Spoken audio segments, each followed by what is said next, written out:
श्री स्वामी समर्थ। तुम्हा सगळ्यांचं माझ्या यूट्यूब चॅनलमध्ये मनापासून स्वागत आहे। हे स्वामी राया, तू अंतर्भूत, तू व्यापक ज्ञान, तू सर्वत्र, तू चैतन्याचं गान, तू सर्वत्र, तू चैतन्याचे गान, तू सभवती, तू कणाकणाची प्राण, तू सर्वत्र, तू दिव्य तत्वाचे ध्यान, तू स्वामी राज, तू श्रीपती, तू विश्वनाथ, तू सार्वभौम आणि तूच ब्रह्मांडाचे पंचप्राण, तू सार्वभौम आणि तूच ब्रह्मांडाचे पंचप्राण। स्वामी भक्त, आज तुम्ही या व्हिडिओची निवड केलेली आहे म्हणजे अर्थातच तुम्ही स्वामी भक्त आहात। तुम्ही स्वामींवर अतूट विश्वास ठेवलेला आहे आणि बघा, तुम्ही स्वामी भक्त आहात म्हणून आम्हाला एक गोष्ट सांगावीशी वाटते। बघा, थोड्या वेळासाठी आपल्या आयुष्यातील सगळी काही दुःख बाजूला ठेवा, सगळी काही संकट, सगळी काही नकारात्मक विचार यांना बाजूला करून फक्त एक विचार करा की आपण स्वामी मार्गात आहोत। स्वामीशी एक प्रकारचं आपलं नातं जुळलं गेलेलं आहे आणि खरंच आपण या एका गोष्टीमुळे किती भाग्यवान आहोत की नाही, कारण स्वामींचं भक्त होणे हे सोपे नाही। स्वामी मार्गात येणं जरी सोपं वाटत तरी त्यामध्ये टिकून राहणं मात्र सर्वस्व आहे, आपल्या भक्तीवर अवलंबून आहे। आपली भक्ती जेवढी निर्मल असते तेवढा काळ आपण स्वामींच्या चरणाशी लीन असतो आणि जेव्हा आपण चरणाशी लीन होऊन स्वामींच्या सानिध्यात लीन होतो तेव्हा नकळतपणे आपण स्वामींच्या हृदयातही स्थान मिळवतो। नक्कीच तुम्ही देखील स्वामींच्या हृदयात स्थान मिळवलेलं आहे म्हणून कुठल्याही संकटाला तुम्ही हसत मुखाने सामोरं जातात, कारण ही शक्ती आपल्याला स्वामी प्रदान करत असतात। जर असो तर असो, स्वामी भक्त, या ब्रह्मांड नायकाची शक्ती जरी आपल्या पाठीशी आहे, आपल्याला घाबरण्याची काही गरज नाही, कारण ही दिव्य शक्ती आपल्याला सदैव मार्गदर्शन करत असते आणि मार्गदर्शन मिळवण्याचे एक माध्यम म्हणजे आपले स्वामी संदेश। आज पुन्हा एकदा तुमच्यासाठी नवीन स्वामी संदेश घेऊन आलेली आहे। अतिशय सुंदर असा हा स्वामी संदेश असणार आहे। फक्त मन लावून शेवटपर्यंत ऐका, तशा पद्धतीने जगण्याचा प्रयत्न करा। स्वामी तुमची साथ कधीही सोडणार नाही। तर चला जाणून घेऊया स्वामी आपल्या भक्तांना काय मार्गदर्शन करतात आहे ते। स्वामी आपल्या भक्तांना सांगतात, अरे पाऊला पाऊलावरती धक्के आहे, इथे पाऊला पाऊलावरती धक्के आहे, इथे सारेच हुकुमाचे इक्के आहे, इथे सारेच हुकुमाचे इक्के आहे। पट रचली ज्यांनी तेच हक्के बक्के आहे, पुढे जाताना सावध रहा, मागून वार होणार हे पक्का आहे, पुढे जाताना सावध रहा, मागून वार होणार हे पक्का आहे। मित्र कोण आणि शत्रू कोण हे साधं तुला कळतच नाही, असं कोणीच तुला भेटणार नाही जो तुला छळणार नाही। अरे तू सुगंध सारा वाटत राहिला तरीही तू मात्र दळवळणार नाही, तू असा असणार नाही, तू दळवळणार नाही। कर सामना वादळाशी,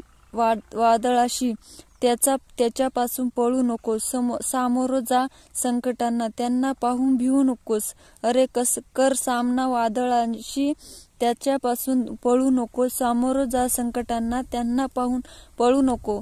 पचवून टाक दुःख सारे, तू कधीच खचू नकोस। अरे आले जीवनी सुख जरी तू कधीच कोसळू नकोस, आले जीवनी सुख जरी तू कधीच कोसळू नकोस। कास मात्र सत्याची तू कधी सोडू नकोस, खोट्याचा आधार घेऊन पुढे पाऊल टाकू नकोस। कास मात्र सत्याची तू कधी सोडू नकोस, खोट्याचा आधार घेऊन पुढे पाऊल टाकू नकोस। कोणी तुला नकारावं, कोणी तुला स्वीकारावं हे तू ठरवू शकत नाही। मग कोणी तुझा वापर किती करावा किंवा मुळात तुझा वापर कोणी करूच नाही, हे सगळं तुझ्याच हातात आहे। एखाद्यात गुंतायचं असेल तर माणसासारखंच गुंत, डोळ्यांसारखं गुंतू नको, कारण तुझ्या भावनांच्या जाळ्यांवर जेव्हा कोणी कोणी वार करतील तेव्हा तू डोळ्यासारखं स्वतःच जाळ्यात अडकून गुटमाळत राहतो.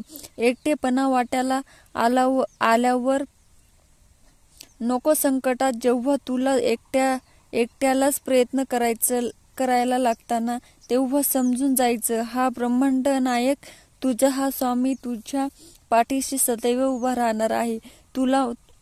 तुला लढण्याची शेवटी या ब्रह्मांड नायकाचीच मदत मिळणार आहे. अरे आयुष्याचे प्रवासात तुला आमची साथ मिळणार आहे. जिथे सर्व माघार घेतील तिथे फक्त तुझी ही स्वामी माऊलीच तुझ्यासाठी खंबीरपणे उभी असणार आहे. फक्त विश्वासाने आमचा हात धरून चालायला शिक. ज्याला ही गोष्ट कळली तो कधीच एकटा पडला नाही. ज्याला ही गोष्ट कळली तो कधीच एकटा पडला नाही. अरे जगणं काय आहे हे अनेकांना अजूनही समजलं नाही. जगणं म्हणजे फक्त आलेला दिवस घालवणं असं नाही. जगणं मर्यादित असलं तरीही त्यात संपूर्णत्वाची जाणीव असायला हवी. माणसाने 4 घास कमी खाल्ले तरीही माणूस जगतो. जेव्हा तो मन मारून जगतो ना तेव्हा त्याचं ते जगणं निरर्थक ठरतं. त्याचं ते जगणं मात्र निरर्थक ठरतं. जीव लावणारी माणसं सोबत असली क्षणिक असलेलं आयुष्य देखील मौल्यवान वाटू लागतं. हे सगळं प्रत्येकाला समजत नाही रे. आयुष्य समजलं तरीही काही जण मात्र त्याकडे नजरेआड करतात. इतरांना आनंद देण्यात करतात. जीवनाचा खरा आनंद मनमोकळेपणाने जगण्यात आणि ते इतरांना आनंद देण्यात आहे. तू या भविष्यावर निर्भर राहू नको.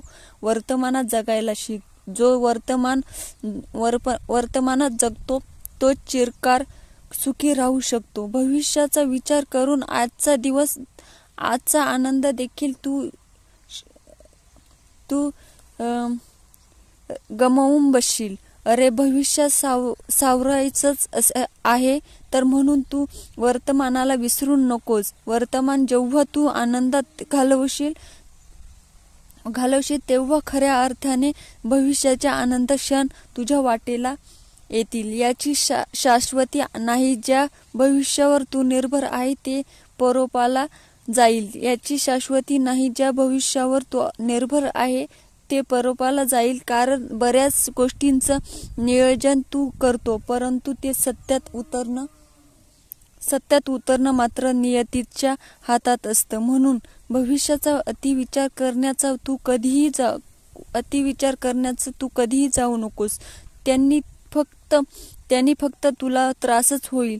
अरे ज्या गोष्टीमध्ये काहीच सत्य नाही त्यावर विसंबूत राहण्यात काय उपयोग. म्हणून ज्या गोष्टी तुला उपयोगाच्या नाही त्या सोडून द्यायला शिक आणि पुढचं पाऊल अगदी माझं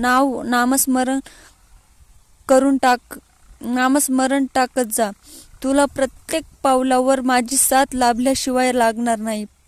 अरे जो भक्त आमच्यावर डोळे झाकून विश्वास ठेवतो आणि प्रयत्न मात्र प्रामाणिकपणे करतो अशा भक्तांना आम्ही कधीच वाऱ्यावर सोडत नाही. अशा भक्तांच्या पाठीशी कायम उभे राहतो. आजचा दिवस आत्ताचा क्षण मनसोक्त जगायला शिक. खुश राहायला शिक. ज्या काही गोष्टी अनपेक्षित घडल्या त्याचा देखील स्वीकार करायला शिक. आणि या जगाच्या पाठीवर वावरताना एक गोष्ट लक्षात घे की रोजच्या रोज तुला काही अडथळ्यांना, काही दुःखांना, काही संकटांना सामोरं जावंच लागणार आहे. ज्या लोकांवर तू विश्वास ठेवला आहे त्या लोकांवरून अनेक जण तुला विश्वासघातकही करणार आहे. म्हणून अशा विश्वासघातकी लोकांमध्ये राहण्याचा, स्वतःचा वेळ घालवण्याचा प्रयत्न तू जराही करू नको. तुला विश्वास ठेवायचा तर तुझ्या स्वामी माऊलीवर ठेव. अरे जे काही तुझ्या वाटेला येईल त्याचा आनंदाने स्वीकार करायला कर. हे बघ, जो कोणी तुझ्याशी वाईट वागेल हे त्याचे कर्म आहे, पण तुला मात्र कोणाशी वाईट वागायचं नाही. हाच तुझा धर्म आहे आणि धर्माच्या मार्गावर जी व्यक्ती जाते त्या व्यक्तीला आम्ही एकच सांगतो, भिवू नकोस, मी तुझ्या पाठीशी आहे, भिवू नकोस, मी तुझ्या सदैव पाठीशी आहे. स्वामी भक्तो, आजचा स्वामी संदेश तुम्ही ऐकला असेल तर स्वामी संदेश म्हणून आपल्याला खूप मौल्याची अशी गोष्ट मिळालेली आहे, ज्या गोष्टींचा आपण सतत विचार करतो. तो एक विचार म्हणजे आपल्या बाबतीत वाईट गोष्टी का घडतात, कोणाशी आपण कितीही चांगलं वागण्याचा प्रयत्न केला तरीही आपल्या वाटेला मात्र दुःख का येतात. त्यांचा संदेश स्वामींनी दिला आहे. जे काही आपल्या वाटेला येणार आहे ते आपले कर्म आहे असं समजून सोडून द्यायचं, त्याचा स्वीकार करायचा, त्यावर जे काही आहे स्वामींवर सोडायचं, स्वामींची सेवा करायची आणि आपले कष्ट प्रामाणिकपणे करायचे. कारण या जगामध्ये अन्याय होऊ शकता, परंतु स्वामींचा दरबारात फक्त आणि फक्त न्यायच मिळतो. म्हणून या जगाकडे न्याय मागण्यापेक्षा स्वामींकडे न्याय मागा. स्वामी कधीच तुम्हाला अंतर देणार नाही. स्वामी भक्तो, आजचा संदेश तुम्हाला कसा वाटला कमेंट करून नक्की सांगा. असेच नवनवीन स्वामी संदेश ऐकण्यासाठी चॅनलला नक्की सबस्क्राईब करा आणि पुन्हा भेटूया नवीन स्वामी संदेशमध्ये. तोपर्यंत स्वस्त राहा, मस्त राहा, स्वामी संदेश ऐकत राहा. धन्यवाद.